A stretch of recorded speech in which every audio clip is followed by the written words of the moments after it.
नमस्कार, मैं मनीषा सीख कार्यक्रम से। सीख कार्यक्रम के अंतर्गत हम समय समय पर ऐसे शख्सियत से चर्चा करेंगे जो हम पालकों को, बच्चों को और हम सभी को अपनी उपलब्धियों, अपने धैर्य और अपने अनुभवों से प्रेरित करते हैं। याशी जैन सीख कार्यक्रम की पहली शख्सियत हैं। उनसे हमारे यूनिसेफ के खेल सलाहकार विकास सिंह भदौरिया ने 11 जून को बात की थी। वो एक पर्वतारोही हैं, तो चलिए उनसे की गई चर्चा को सुनते हैं। सीख कार्यक्रम की परिकल्पना इस लॉकडाउन को ध्यान में रखकर की गई है, जिससे कि बच्चों की सीखने की प्रक्रिया बरकरार रह सके। सीख कार्यक्रम को जो बात सबसे अहम व खास बनाती है, वो है इसकी रोचक गतिविधियां, जिसमें पालक व बच्चे एक साथ आसानी से अपने साथ मिलकर दोनों कर सकते हैं। ये वर्तमान में 4 जिलों में संचालित किया जा रहा है और आने वाले समय में 5 जिले और जुड़ने वाले हैं। सीख कार्यक्रम एक मंच के रूप में बना हुआ है और इस मंच पर हम समय समय पर ऐसे लोगों को आमंत्रित करेंगे जो हमारे साथ खुद के बारे में बात करेंगे और अपने अनुभवों को हमारे साथ साझा करेंगे। इन अनुभवों से हम उम्मीद करते हैं कि बच्चे और पालक प्रेरित होंगे। इसी कड़ी में आज हम मिलने वाले हैं ऐसी ही एक शख्सियत से। हम स्वागत करते हैं याशी जैन जी का। सभी साथियों और बच्चों को मेरा नमस्कार। मैं विकास सिंह भदौरिया, खेल एवं शारीरिक शिक्षा सलाहकार यूनिसेफ छत्तीसगढ़ से आप सभी का स्वागत करता हूँ। शिक्षा विभाग, राष्ट्रीय साक्षरता मिशन और यूनिसेफ के सीख कार्यक्रम के ऑनलाइन मंच पर, जो कि एक जानी मानी पर्वतारोही हैं, इन्होंने हाल ही में माउंट एवरेस्ट, जो कि पूरे यूरोप की सबसे ऊंची पर्वत चोटी है, जिसकी ऊंचाई 5,642 मीटर है, उस पर भारत का तिरंगा फहराया है।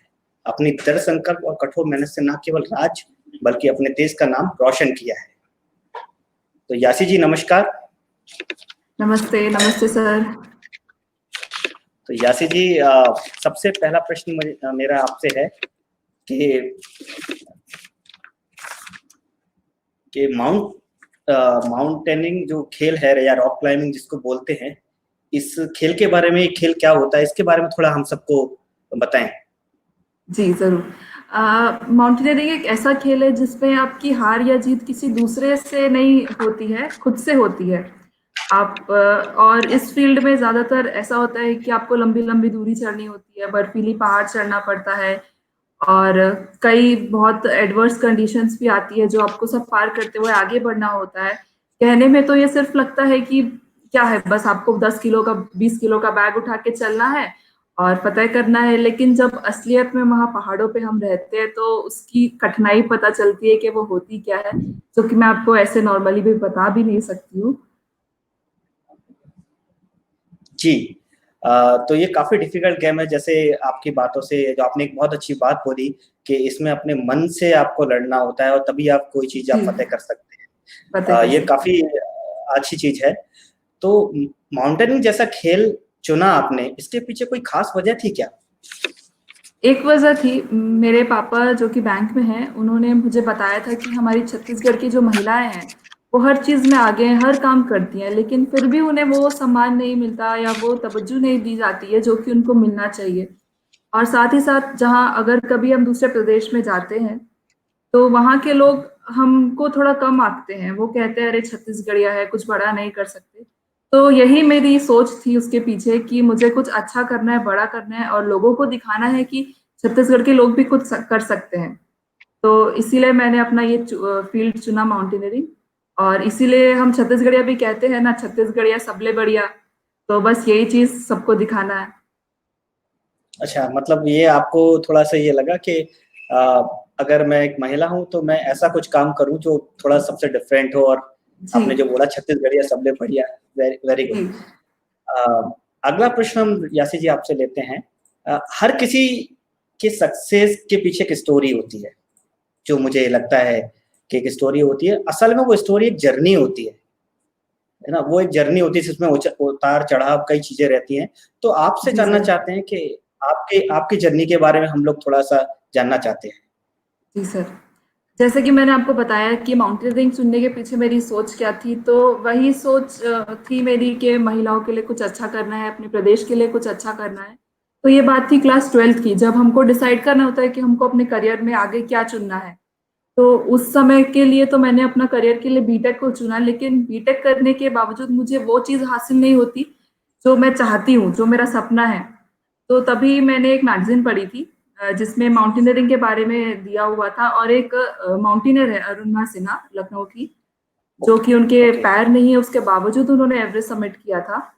तो उनका ब्लॉग पढ़ के मैं बहुत ज़्यादा इंस्पायर हुई थी, और फिर मैंने भी यही सोचा कि ये फील्ड मेरे लिए सही रहेगी, क्योंकि मैं हमेशा से स्पोर्ट्स में आगे रही हूँ, स्कूल में भी और कॉलेज में भी मैं स्पोर्ट्स में थी। तो इसलिए मैंने सोचा कि माउंटेनियरिंग करना ही सबसे सही चीज़ होगी मेरे लक्ष्य को पाने के लिए। तो मैंने अपना फील्ड माउंटेनियरिंग चुना, और उसके बाद सबसे पहला स्टेप था माउंटेनियरिंग की तरफ कि मैं उसको जानूँ कि माउंटेनियरिंग क्या होती है। तो मैंने माउंटेनियरिंग का पहले बेसिक कोर्स किया, फिर मैंने समझा कि असल में माउंटेनियरिंग क्या होती है। दूर से देखने में तो लगता है कि बस पहाड़ चढ़ना है, लेकिन जब उसकी टेक्निकल चीज़ें मैंने जानी, तब मुझे पता चला कि यही चीज़ है मेरे लिए जो बनी हुई है। फिर धीरे-धीरे मैंने उसका एडवांस कोर्स किया, फिर उसके बाद कुछ एक्सपीडिशंस किए, फिर हाल ही में यूरोप का हाईएस्ट पीक समिट किया, और अभी जनवरी में मैं आइलैंड पीक समिट करके आई हूँ नेपाल का। ओके। तो याशी जी, जब आपने ये खेल को चुना तो आपके पेरेंट्स ने ऑब्जेक्शन नहीं किया? क्योंकि मतलब ये बहुत थोड़ा सा एक नया खेल था सबके लिए। आज से टेनिस या फुटबॉल थोड़ा सा इजी होता है, पर पर्वतारोही एक मतलब काफी चैलेंजिंग भरा स्टेप है। तो आपके यहाँ पर काफी आपके रिश्तेदार या फिर आपके पेरेंट्स ने शुरुआत में शायद इसको आपको रोका या सपोर्ट किया, ऐसा कुछ? हाँ सर, ऐसा ऐसा हुआ था मेरे साथ, मतलब बट पेरेंट्स के एक बार मुझे दिमाग मतलब मन में थोड़ा डर लगा था कि पता नहीं मैं मम्मी पापा को बताऊंगी तो उनका क्या रिस्पॉन्स होगा।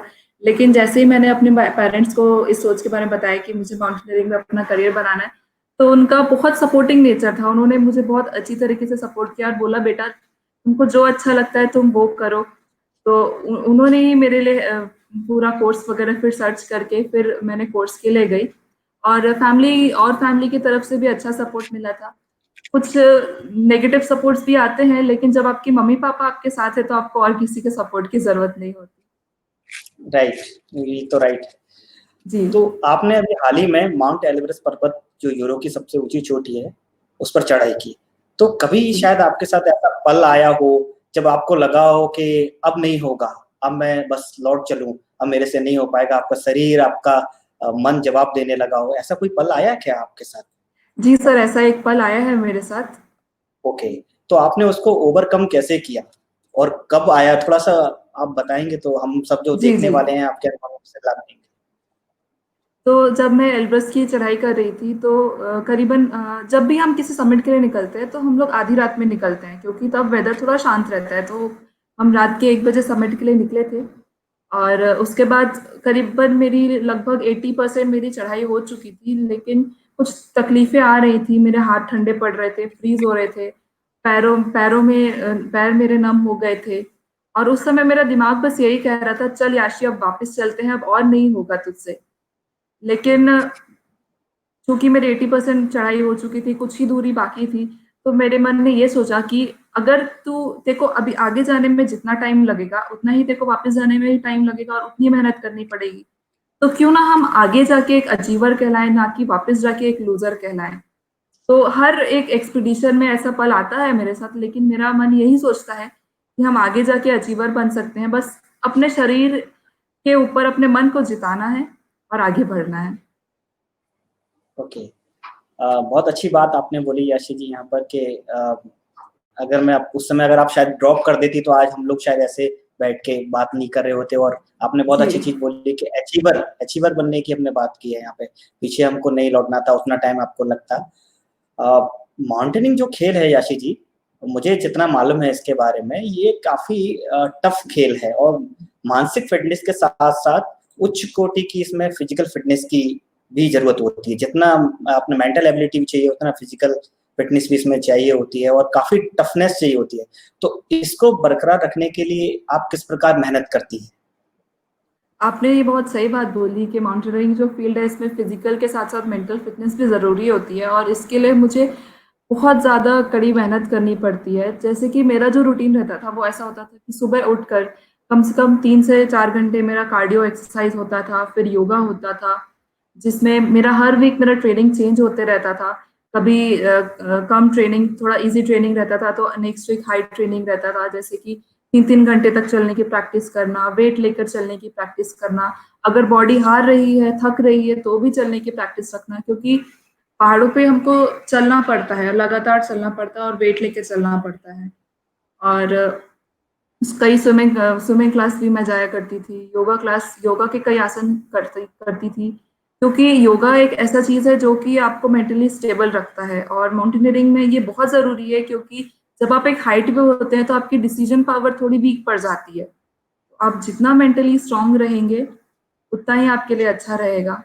और ये सब तो ट्रेनिंग की बात हो गई, लेकिन इसके साथ ही साथ कई सैक्रिफाइसेस भी करने पड़ते हैं, जैसे कि ट्रेनिंग चल रही है और डाइट पे मैं हूँ, लेकिन कभी कुछ अच्छा खाने का मन कर गया, तो उसमें यस। भी मुझे सोचना पड़ता है कि नहीं आशी, आज नहीं खाना है क्योंकि अभी अपनी ट्रेनिंग चल रही है। फिर कभी अगर मन ललचा भी जाता था तो खा लिया करती थी, चीट डे हो जाता था, लेकिन अगले ही दिन मैं डबल मेहनत करती थी, जिससे जितना भी मैंने खाया है वो सब इक्वलाइज हो जाए। तो ऐसे कई सैक्रिफाइसेस भी करनी पड़ती है, क्योंकि अगर आप किसी काम से डेडिकेटेड हैं, तो आपको कुछ सैक्रिफाइस तो देना पड़ेगा और आपको अपना 100% उस चीज के लिए देना पड़ेगा। राइट। मतलब मुझे लगता है कि बिना सेक्रीफाइस करे आप, चाहे वो पढ़ाई की बात हो चाहे वो खेल की बात हो, आपको सेक्रीफाइस तो जी। करना ही होगा। ये और बहुत जब अच्छी आप वो आपने चीज बात बोली। हासिल कर लेते हैं, तो वो सैक्रिफाइसेस कुछ काउंट ही नहीं होते हैं। अगर आपने वो चीज हासिल कर ली है, तो वो सैक्रिफाइस की फिर उसके आगे कुछ वो नहीं हो पाती है। वो तो डेफिनेटली। तो जी। मुझे जो लगता है कि ये कोविड की जो सिचुएशन आई है और इसमें आप अपने फिजिकल फिटनेस और मेंटल एबिलिटी पे, क्योंकि इसमें ज्यादा आप सोशलाइज नहीं हो सकते हैं, ज्यादा जी। जा नहीं सकते हैं, अपने स्विमिंग क्लासेस नहीं जा सकते हैं, तो उस दौरान आप सबसे ज्यादा किस पे फोकस करती हैं? सबसे पहली बात तो क्योंकि बहुत ज़्यादा वर्कआउट जैसा करती थी मैं, वैसा भी नहीं कर पा रही हूँ, तो घर में रहकर मैं जो चीज़ घर के इक्विपमेंट्स के साथ कर सकती हूँ वो मैं करती हूँ। और योगा तो ऐसी चीज़ है जो आप कहीं पे भी कर सकते हैं, तो योगा तो मेरा हमेशा कंटिन्यू रहता ही है। और साथ ही साथ रही बात चलने की प्रैक्टिस, तो मैं उसको घर में अपनी घर की सीढ़ियों पे स्टेयर्स चलने की प्रैक्टिस कर लेती हूँ।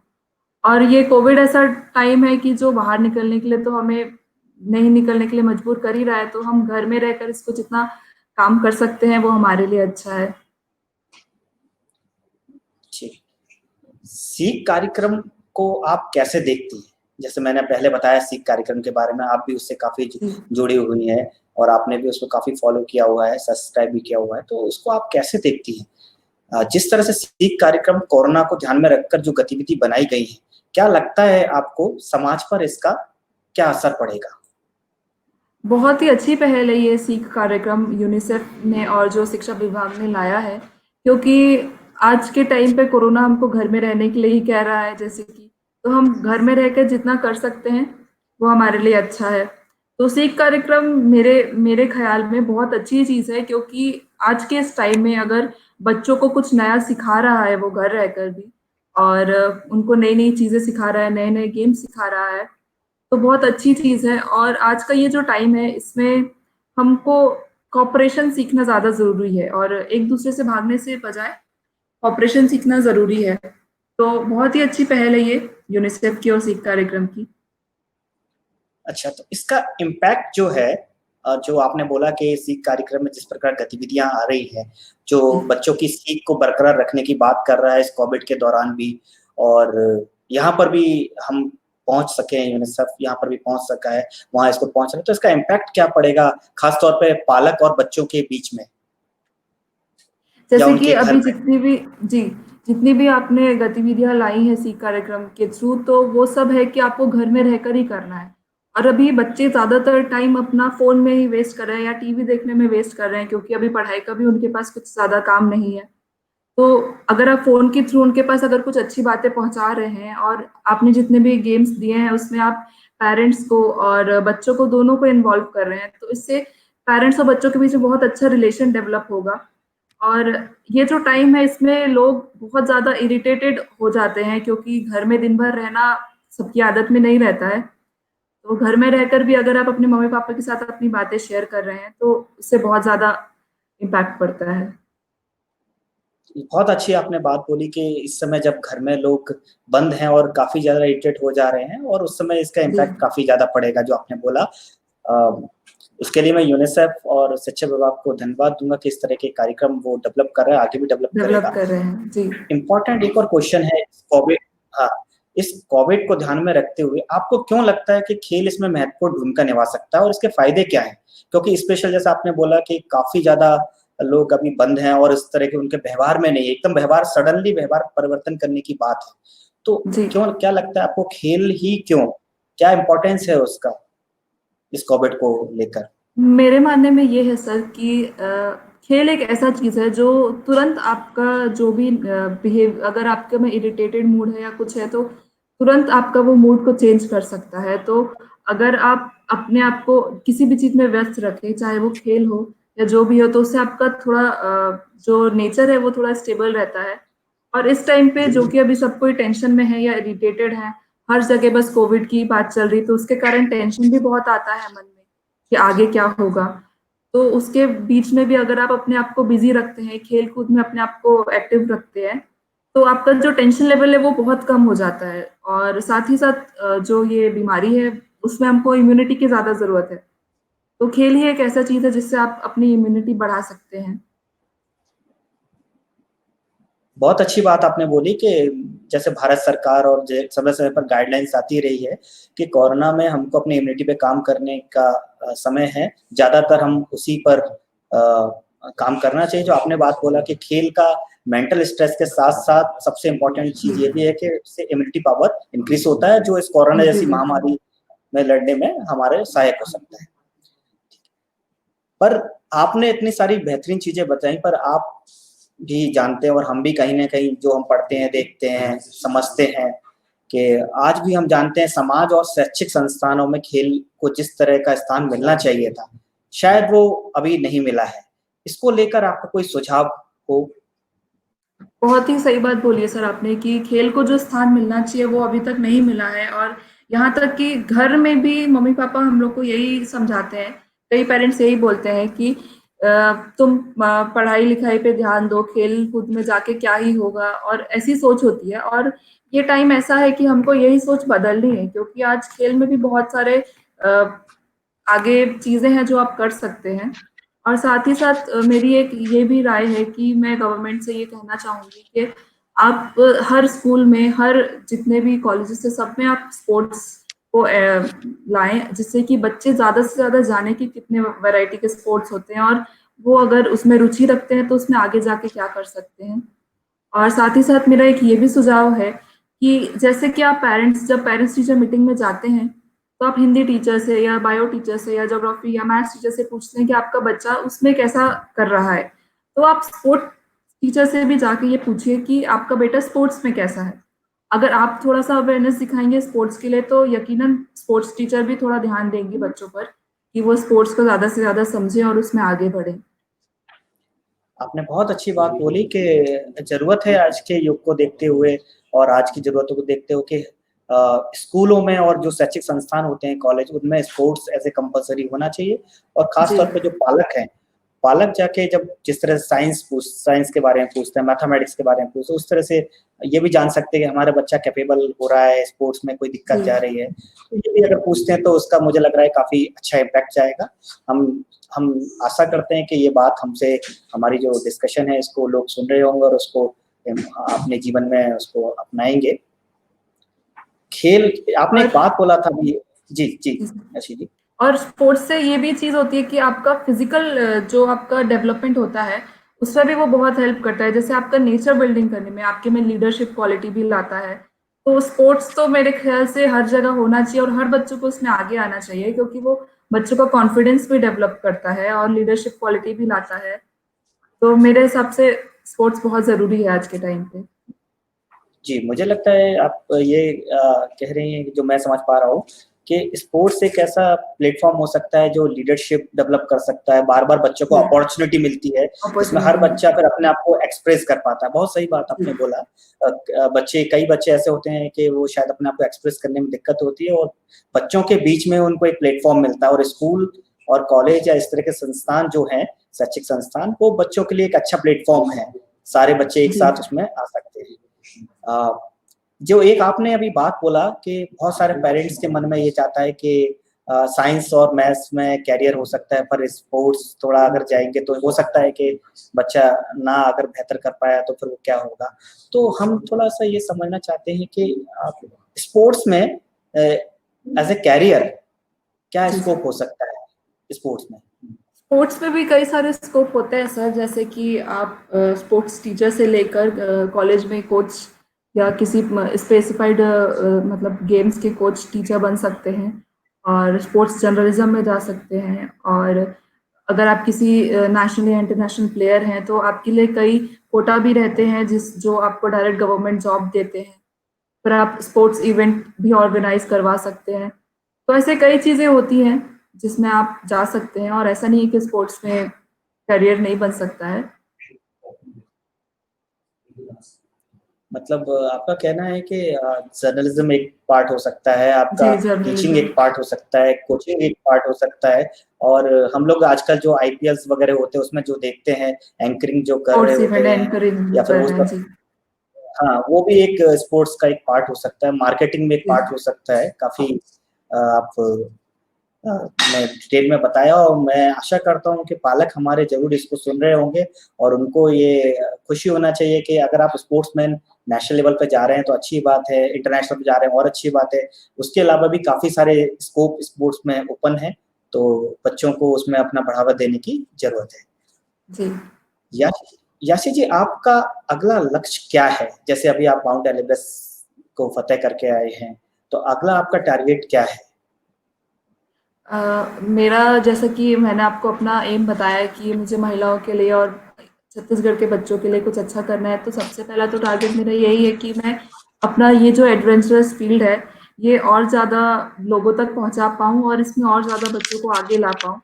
और बात है मेरे टारगेट की, तो अभी मेरा जो लक्ष्य है वो माउंट एवरेस्ट के लिए है, जो कि वर्ल्ड का हाईएस्ट पीक है। और उसके साथ ही साथ जो सातों महाद्वीप के जो ऊंचे पर्वत हैं, वो मेरा लक्ष्य है। जैसे कि माउंट एल्ब्रस यूरोप का हाईएस्ट पीक, वो मेरा हो चुका है।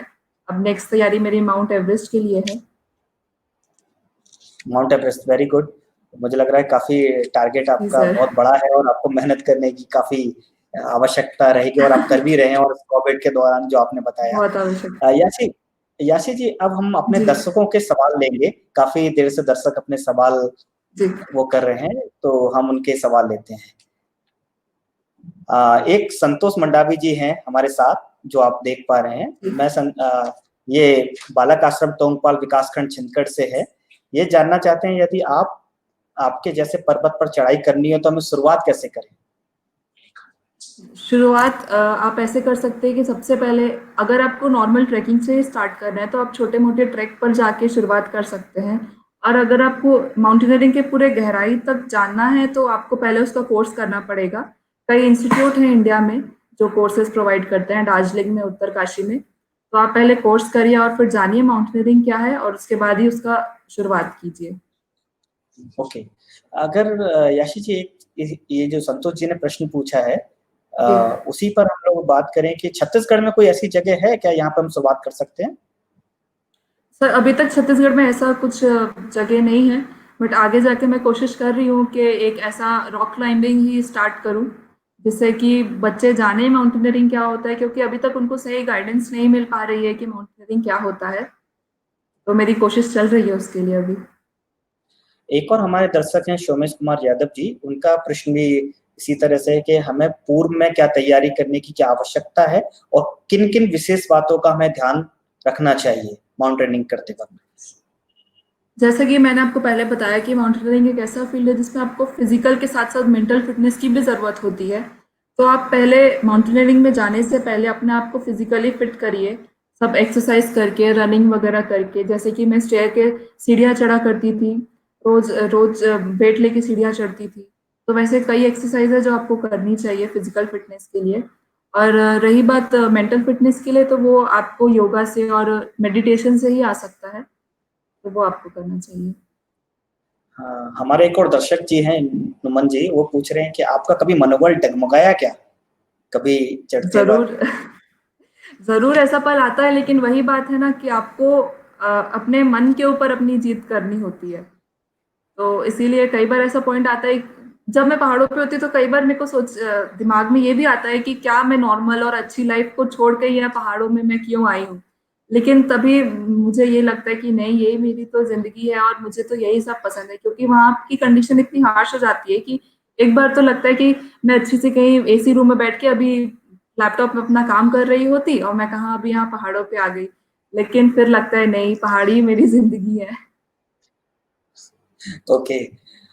एक और हमारे दर्शक हैं हमारे साथ, देवेंद्र, वो पूछ रहे हैं कि बहुत सारे युवा आजकल है ना स्पोर्ट्स को एज ए कैरियर मान रहे हैं, उनको ऑब्जेक्टिव में स्पोर्ट्स में कैरियर बनाना चाहते हैं, तो इसके बारे में आपकी क्या राय है?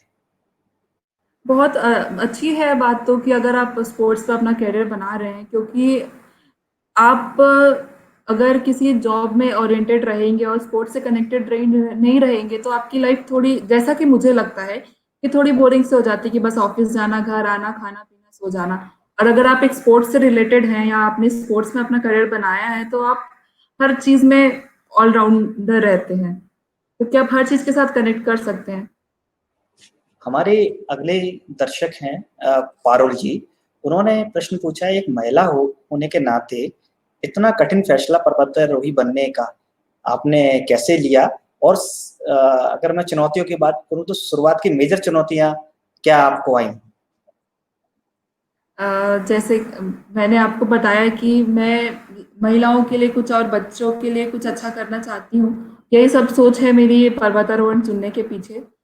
तो इसीलिए मैंने ये फील्ड चुना था। और कई चुनौतियां आती हैं ऐसी, जैसे कई बार चढ़ाई करते समय कुछ कुछ दिक्कतें आ जाती है, लेकिन वो सब छोड़कर भी आगे बढ़ना होता है और अपने दिमाग पर अपना काबू रखकर आगे बढ़ना होता है, क्योंकि अगर मन से हार गए तो हार गए।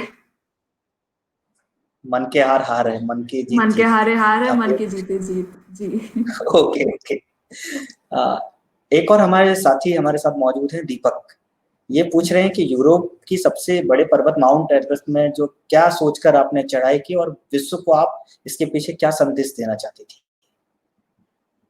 मैं, जैसा कि मेरा लक्ष्य है कि मैं जो विश्व की सारी पर्वत है, ऊंचे पर्वत है, मैं उनको फतेह करूं, तो मेरा पहला कदम था माउंट एवरेस्ट के तरफ। और मैं वहां जाकर भी अपना देश का तिरंगा फहराया मैंने वहां पर, और यही संदेश देना चाहती थी कि हम भारतीय भी किसी से कम नहीं है। और उसके साथ ही साथ मैंने बेटी बचाओ बेटी पढ़ाओ का भी परचम वहां पे फहराया था, जिससे लोगों ओके। तक ये बात पहुंचे कि हमको बेटियों को भी आगे बढ़ाना है और बेटियां भी हर काम कर सकती हैं। तो इसके पीछे मेरा यही मोटिव था, और जिससे कि लोग लड़कियों को कम ना आके हम भी कुछ अच्छा और बड़ा कर सकते हैं, ऐसा समझे। Very good. जी।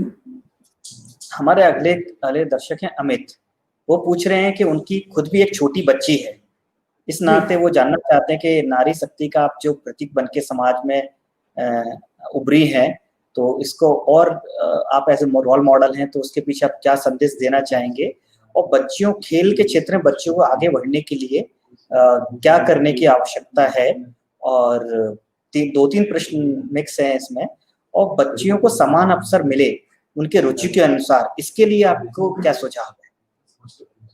सबसे पहला तो मेरा पेरेंट्स के लिए ही ये मैं कहना चाहूंगी कि आप पहले अपने बच्चों के लिए जानें कि वो क्या करना चाहते हैं, क्योंकि कई बार बच्चे भी डर के मारे अपने पेरेंट्स को नहीं बता पाते हैं कि वो क्या सोचते हैं या क्या करना चाहते हैं।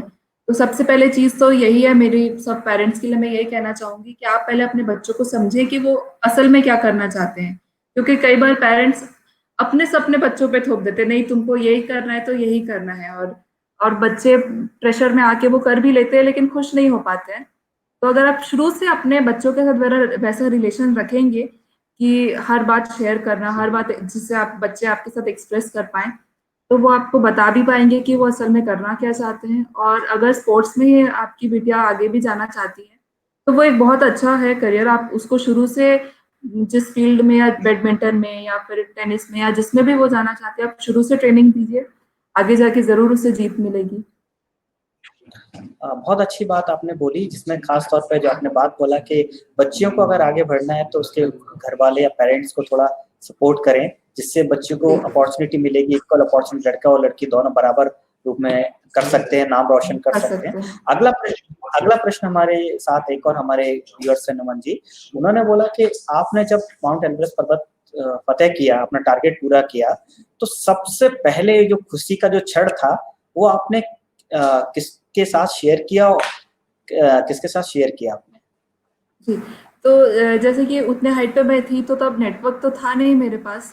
तो मेरे सबसे पहले तो मैं जैसे ही समिट पे पहुंची थी, तो मैं बता भी नहीं सकती, बट अपने आप अनकॉन्शियसली मेरे आँख से आंसू आने लगे, क्योंकि उस पॉइंट पे मैं पूरे मतलब उससे जितने भी छोटे छोटे पहाड़ थे वो देख सकती थी, और मैं ये फील कर रही थी कि मैं यूरोप की सबसे हाईएस्ट पीक पर हूँ और मेरे से ऊपर अभी कोई नहीं है।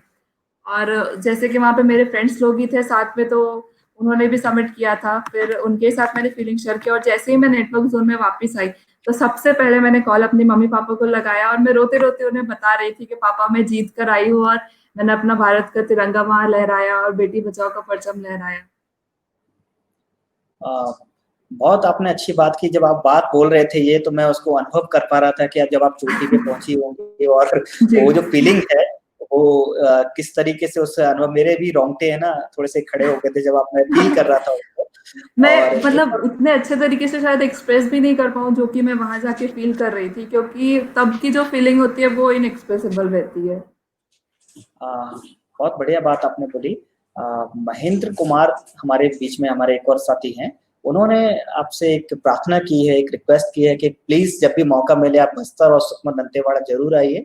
वहां पर जो बालिकाएं हैं वो आपसे मिलकर काफी प्रेरित हो सकती हैं।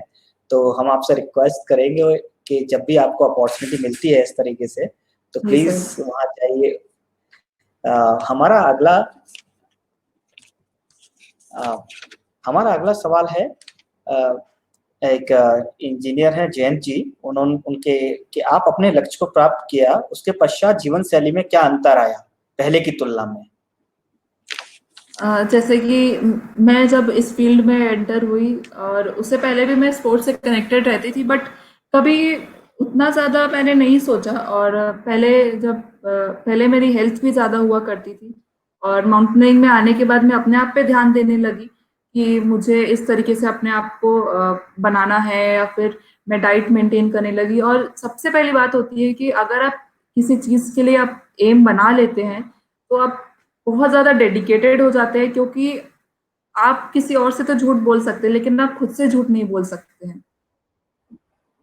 बहुत तो अच्छी इसीलिए बात आपने बहुत बोली कि आप कंसंट्रेशन आया था मेरे में। एक और हमारे दर्शक हैं हमारे साथ, जॉब जकारिया जी, उन्होंने भी प्रश्न पूछा है, माउंट एवरेस्ट में चढ़ने में क्या चुनौतियां हैं? माउंट एवरेस्ट, जो आप, राइट जी। जैसे कि माउंट एवरेस्ट विश्व का सबसे ऊंचा पर्वत है, उसकी हाइट 8,848 मीटर है। और माउंट एवरेस्ट में कई ऐसा एरिया आता है जहाँ पे गहरी गहरी खाई होती है, उसको हम लोग क्रेवासेस बोलते हैं। और जिसको, वो जो खाई होती है वो आप नीचे देख भी नहीं सकते कितनी गहरी होगी, उसको आपको एक सीढ़ी लगा के हम लोग उसको क्रॉस करते हैं। और ऐसा वहाँ पे ग्लेशियर है, खुम्बू ग्लेशियर बोलते हैं उसको। उसमें बहुत सारे क्रेवासेस आते हैं जिसमें आप कब आप सोच भी नहीं सकते कि कब वो ग्लेशियर मेल्ट होकर आपके ऊपर गिर भी सकता है। और एवरेस्ट का जो टाइम होता है उसमें 4 कैंप लगते हैं, हमको उसका रोटेशन करते रहना पड़ता है, क्योंकि जब तक आप वहाँ के एटमॉस्फेयर के हिसाब से एक्लिमेटाइज नहीं होंगे तो आप बीमार पड़ सकते हैं। तो कई ऐसी कठिनाई आती है, जैसे कि सबसे डिफिकल्ट पार्ट होता है वो लेडर क्रॉसिंग वाला जो होता है।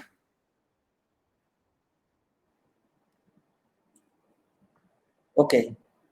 तो काफी चुनौतियां हैं, जैसे आपने बताया कि जी। माउंट एवरेस्ट को फतेह करने के लिए उसकी तैयारियां काफी हैं, और जो आपकी बातों से मैं समझ पा रहा था कि जो आपने बताया टेक्निकली भाषा में, जिस तरह से उसमें खाइयां होती हैं और डेथ की जो रेट है वो काफी ज्यादा रहती है उसमें, जो आपकी बातों से मैं समझ पा रहा हूँ। एक और हमारे दर्शक हैं, माफ कीजिएगा, सोनम सिंह, वो ये पूछ रहे हैं कि मैम आपका आदर्श, आप अपना आइडियल किसे मानती हैं? अगर आप माउंटेनियरिंग फील्ड में कहेंगे तो मैं अपना आदर्श अरुणिमा सिन्हा मैम को मानती हूँ, और इन जनरल लाइफ मेरे आइडियल मेरे मम्मी पापा हैं, क्योंकि वो मुझे हर चीज़ में मोटिवेट करते हैं। और माउंटेनियरिंग फील्ड की बात करें तो मेरी आइडियल अरुणिमा सिन्हा मैम है, और उन्होंने भी अभी वर्ल्ड की हाईएस्ट पीक समिट कर चुके हैं वो। ओके। अगले दर्शक हैं हमारे बीच में रजनीश ओसवाल जी। उनका उनका एक प्रश्न है, आपको कब से लगा कि आप पर्वतारोहण में आप अपना कैरियर बना सकती हैं? क्या है, जैसे शुरुआत में मैं कहूँ कि आपने चलिए स्टार्ट किया, पर कब आपको लगा मैं ऐसे माउंटेनियरिंग ऐसे कैरियर इसको चुन सकती हूँ? जब मैंने अपना पहला कोर्स किया, बेसिक कोर्स, क्योंकि बेसिक कोर्स करने से पहले तक तो ये बस मेरा एक ख्याल था कि हाँ मैं इसमें ऐसा कर सकती हूँ, लेकिन जब मैं अपना बेसिक कोर्स करने के लिए गई थी, फिर बेसिक कोर्स में ऐसा रहता है कि हम पूरे नेचर के साथ रहते हैं, टेंट वगैरह लगा के रहते हैं, रिवर क्रॉसिंग, रिवर नदी के साइड में टेंट लगा कर रहते हैं, और कई ऐसी चुनौतियां भी आगे हमको पार करनी पड़ती है, और उसके बाद हमारी वहाँ पे ट्रेनिंग होती है। वो सब चीज़ अगर मैं सोचूं तो मैं अन्य लड़कियों को देख रही थी, और उनको उसमें भी ऐसा लग रहा था कि यार ये हम लोग कहाँ आ गए, कहाँ आके फंस गए। लेकिन उस पॉइंट पे भी जहाँ की इतनी तकलीफें मुझे झेलनी पड़ रही थी, उसके बावजूद मैंने उसको अच्छे से पार किया, और मुझे लगा कि नहीं, मैं इसी चीज के लिए बनी हूँ और मैं इसमें आगे अच्छा कर सकती हूँ, तो इसीलिए मैंने उसको चुना। ओके। तो मतलब उस समय आपको ये फील हुआ कि मैं इसमें काफी बेहतर कर सकती हूँ, आपको जी। अपने पर विश्वास इस तरह से जागा। जी। तो चलिए, बहुत अच्छा ये बात बोली आपने। और हमारे अगले दर्शक हैं अशोक जी। इस क्षेत्र में वो जानना चाहते हैं कि आर्थिक सुविधाओं की जरूरत होती है, जिसके जी। कारण बहुत से बच्चे वंचित हो जाते हैं। तो आप शासन या प्रशासन से आपको सहयोग मिला था क्या किसी प्रकार का? शासन या प्रशासन सहयोग करती है, बट अभी हमारे छत्तीसगढ़ में ऐसा कोई अभी रूल नहीं है ऐसा कि वो हेल्प करे। लेकिन मैं कोशिश कर रही थी जब मैं एक्सपीडिशन के लिए जा रही थी, बट उनकी तरफ से कुछ हेल्प नहीं हो पाया था।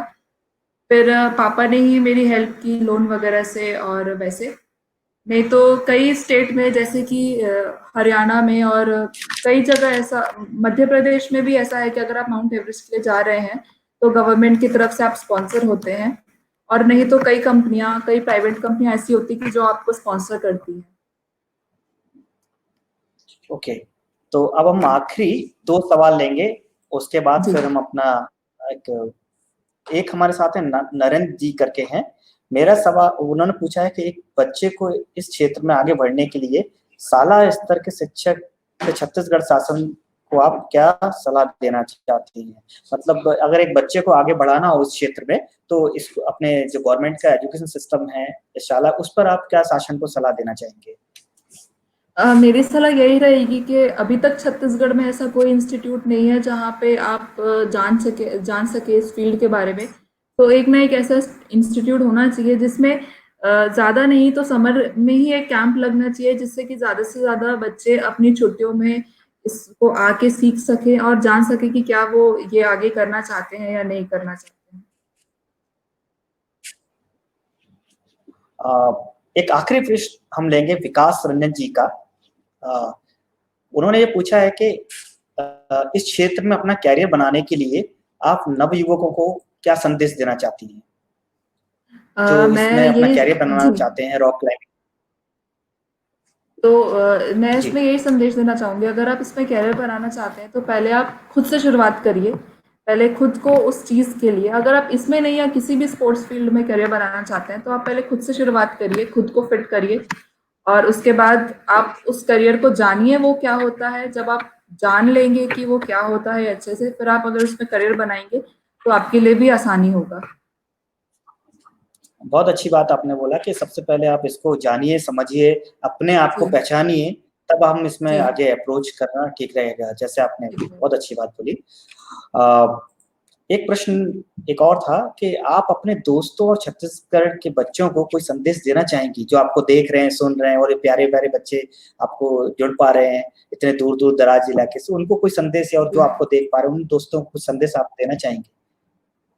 मेरा ये संदेश रहेगा बच्चों से और मेरे दोस्तों से कि आप कभी भी जब कुछ करने का सोचते हैं तो कुछ बड़ा करने का सोचिए, कुछ अच्छा करने का सोचिए, और कुछ ऐसा सोचिए जिससे आपकी मम्मी पापा का नाम रोशन हो, आपके प्रदेश का नाम रोशन हो और आपके देश का नाम रोशन हो। और इस कोरोना के टाइम पे आप सब घर पे रहिए, सेफ रहिए।